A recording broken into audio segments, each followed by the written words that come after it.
Hi. The Nevada primaries are coming up. They're going to be held on June 9th, and early voting is going to be between May 23rd and June 5th.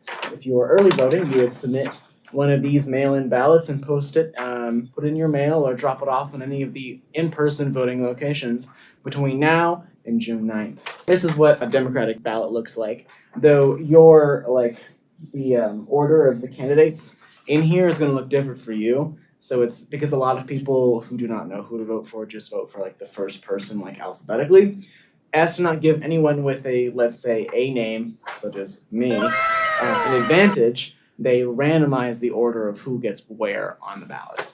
Either way, I figured I would give you guys a Democratic Socialist guide to who to vote for in the Nevada primaries. The biggest race happening this election cycle is going to be for governor. Currently, the governor is Joe Lombardo, the only candidate that carries a gun. I don't like him.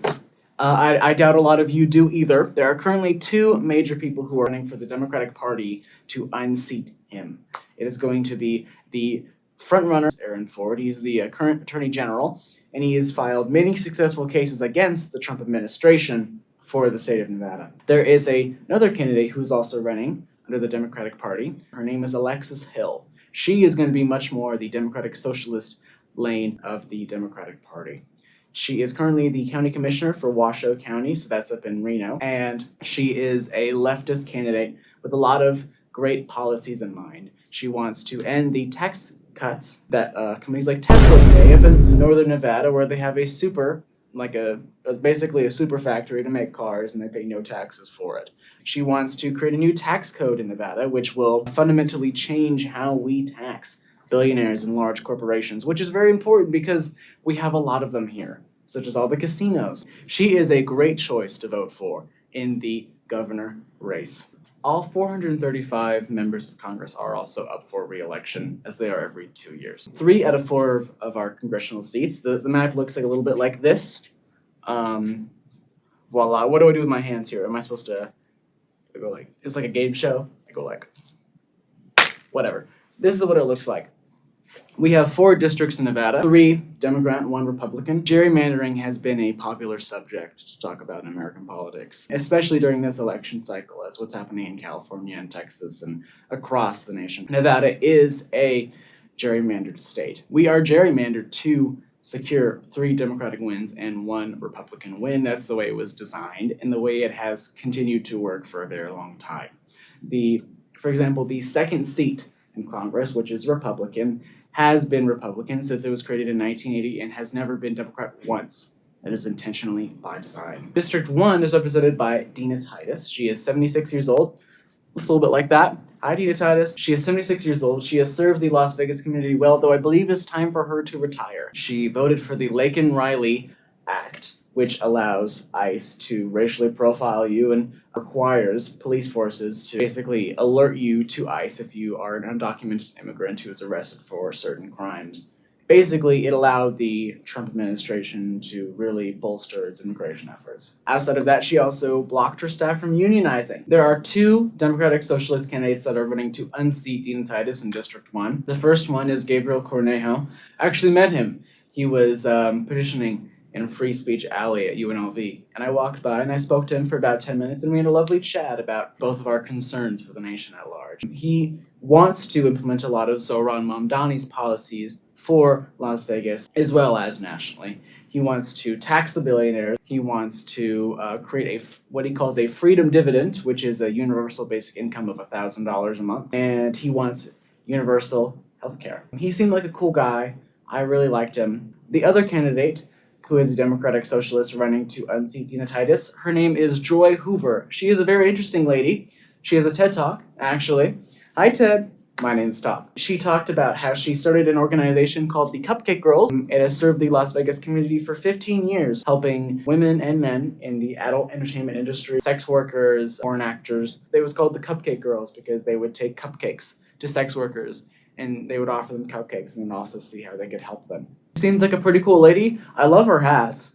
Every single picture I see her in, she's got a new fun hat on.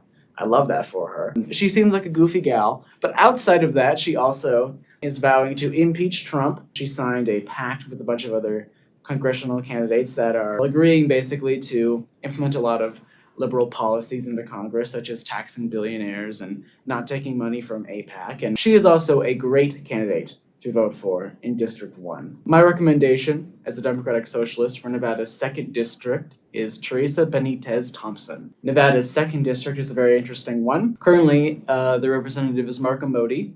He has been the representative there for a very long time.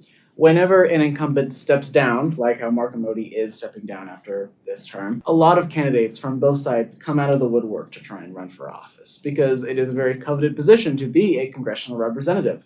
So you get candidates from all over, including this one guy who is running named Johnny Kearns, who his only claim to fame is the fact that he is a former homicide investigator and murder mystery writer. But there are a few interesting candidates running for office. Currently, there are 8 left in the Democratic position. It is very unlikely to become Democratic or to go to a Democrat this election cycle, but here are still my recommendations. Teresa Benitez Thompson is the most qualified for the position.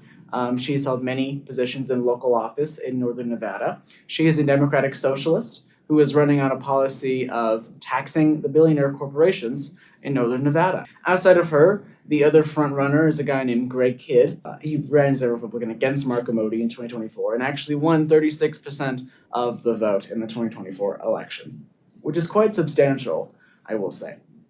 He has now switched to the Democratic Party because he believes it is the only party that can, quote, save America. But he is very centrist in a lot of his views. He wants stability and he wants to limit America's debt. That's his big thing. That is why I believe Teresa Benitez Thompson is the best choice. My recommendation as a Democratic Socialist for Nevada's 3rd District is Dr. James Lally. The current incumbent, Susie Lee, only won her re-election bid last year by 10,000 votes. Republicans are heavily vying for this position, and their current favorite candidate is Marty O'Donnell.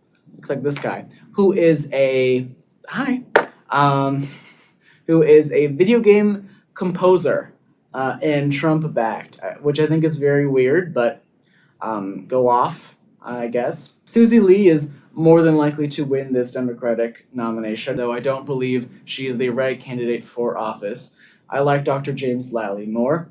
Dr. James Lally is a Democratic Socialist and has criticized Susie Lee for both voting for the Laken Riley Act, as well as taking AIPAC money.